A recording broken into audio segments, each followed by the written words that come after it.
Hey everybody, welcome to Unit 2. I wanted to take a moment to just address what's expected over the next few weeks. We have 4 weeks for this unit, so essentially a month's time. So let me go and share my screen and I will show you what I have up here. So here we have the Unit 2 overview, and that's where you'll find this video. And then I have a page called the Introduction to the Genre Analysis Project. Let me click on that. So what this is the actual assignment page, and it's broken down into the mini assignments that you will need to complete outside of journaling or discussion boards. Anything that has to do with the genre analysis essay. We have the dates here.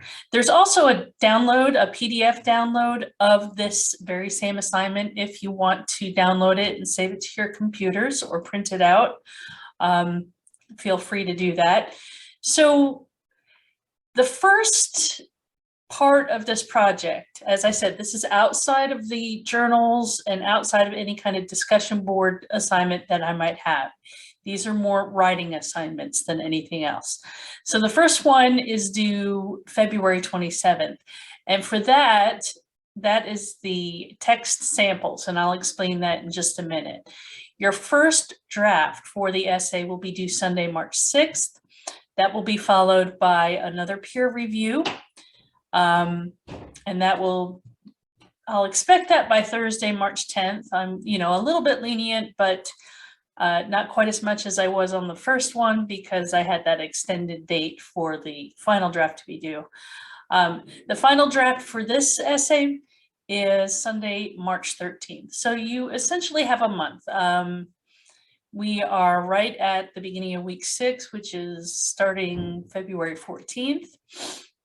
So you have just, a day under a month, right?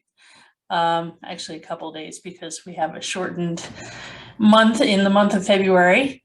Anyway, this essay will be a 5-page paper. You will have in-text citations. Of course, you'll also have a separate references or works cited page, which will comprise a 6-page. If you use cover pages for your citation style, then of course that will be an additional page. So the 5-page always is just indicating the amount of text that you have to write in your essay that does not include either your cover page or your works cited page. So the assignment overview. What we're doing here is actually kind of a twofold thing. So we call it a genre analysis, but we're also doing kind of an extended rhetorical analysis as well, and you'll see that here below. So the point of this is to analyze these 2 texts. You're going to choose 2 texts and examine the rhetorical strategies of each text and how both audience and genre, the genre of each text must be different, how those things affect those rhetorical strategies. And this is to help you to hone your analytical skills through deeper consideration of rhetoric, rhetorical strategy, audience, and genre, and how all those things work together in communication. In the week 6 lectures, we talk about genre and we talk about the rhetorical situation, and one of the readings addresses rhetorical ecology and how there are so many things that are interconnected and interrelated, and they all work together in order to create meaning. Keep that in mind. We're doing all of this so that we can create meaning. So let me go further into the description. So you will be choosing 2 different texts that you find on your own. And you need to ensure that the documents come from 2 different genres. So that means they'll have 2 different styles of communication. For example, you could choose a letter and a congressional testimony, or a speech and a poem, or a patient brochure and a medical research finding. As long as they're related somehow, but using 2 different rhetorical strategies, possibly with 2 different audiences in mind.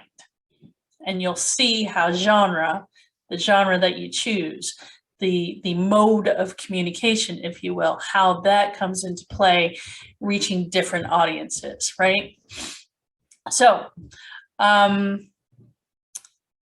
I say here, you know, I'd like you to use documents that are relevant or related to your field of study or an area of your interest. So if you're a business major, you might want to look at resumes and job applications.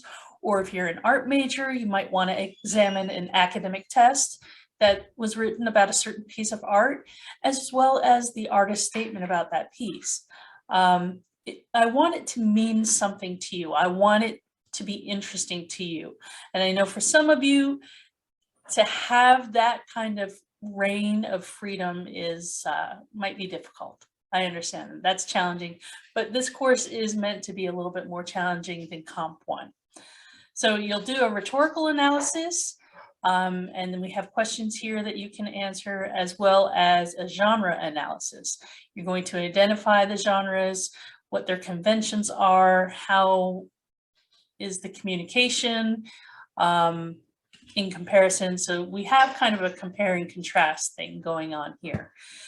It's also argumentative, thesis driven. Your thesis, and consequently the focus of the paper, must be a synthesis of the two texts, where you consider the above questions and develop a clear argument about the genre and rhetoric for each text. So down below, we have the essay requirements. You know, it's all you know the drill. So at least 5 full pages with a works cited bibliography or references page. So you will be expected to draw in some information from the readings in the textbook, and if you use any outside sources, such as websites or such, to help you answer your questions, you will of course cite those. So the assignment, and these are the various due dates. So that's essentially an introduction to the second unit. So I do want to show you the analysis heuristic document that I have, and this was developed by Anne Beaufort, who is a rhetoric scholar, a writing scholar, from her book College Writing and Beyond. So we have 4 different areas that we're going to be looking at. We have rhetorical purposes or rhetorical situations, the typical content that you will find in the genre, structural features of the genre, and linguistic features of the genre. And then there are several questions in each of these categories to help you think about the genre. You don't have to answer all of them, but these are things for you to keep in mind, such as who is the audience? What discourse community is this audience in? This might be a question that you can't answer for every genre, and it's okay to skip it. What are these readers likely to know? How much time will they spend reading it? What is the writer's purpose? What does the writer want the readers to do after reading? For content, you know, how does it look? What does the writer select? How does the writer select content material? What types of information is appropriate? What types are inappropriate? What types of evidence are acceptable to support claims? Again, that might not be something that applies to each and every genre, depending on what you're choosing. And then for structural features, how much information? What's the typical sequence of information in this genre? You know, a research paper is going to look completely different than a blog post or a medical brochure or a resume, right? How is the structure serving the needs of the audience and the purpose of the writer? And then linguistic, which just means the type of language that's being used, how formal or informal is it? Is there specialized vocabulary? How long or short are the sentences and paragraphs? And what other language features do you notice?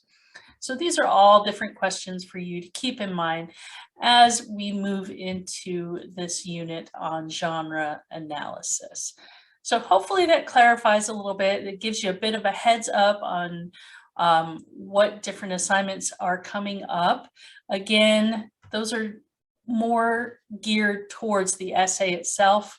We will have some journals, we will have some discussion boards. I'm still in the process of piecing things together. You can see here that I at least have some kind of an outline as to the major writing projects that we have coming up in the following weeks, but I still need to piece together each weekly module, and I'm working on it. It's just, you know, when they give you a class at the last minute, it leaves you kind of in a scramble to put things together. And this is the first time that I'm teaching this course. So, all right, if you have any questions about the genre analysis project, about Unit 2, and anything about week 6, feel free to contact me and I will answer your questions.